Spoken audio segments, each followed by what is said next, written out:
I think that it's moments like this that force you to unlearn everything that you think that you know, and be totally present in that moment and surrender to the director. I think that both Kannan sir and Homi Adijania are so just astute that they know exactly what they want, and their languages are also so different. So एक होता है ना कि 19-20 के बीच में आप confuse हो जाओगे, but एक जब आप 0 to 100 कर रहे हो, then there's no real scope of overlap or confusion. Like even the sound dada and me used to have a running joke because from white khadi sarees I suddenly went to bikinis, and he was like, where do I mic you now? Because it was very easy with the sari. He's like, is pe mic nahi lagega.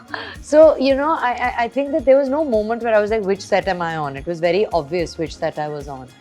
And I think that especially with Ae Watan Mere Watan, the world is so different. I mean, pre-independence, death penalty, advent of radio, celibacy, struggle, strife, protests, Quit India movement, Ram Manohar Lohia, Gandhi ji, these are all larger than life. You can't imagine it. So I think you really needed to be fully present in that moment, surrender totally to the director and everything you thought you knew, and just delve in and just try to do justice to the largest sacrifice ever.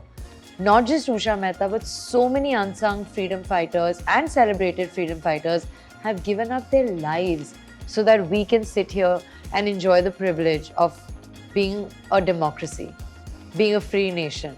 I think just respect for that just made you immediately get into the zone because there's no other way.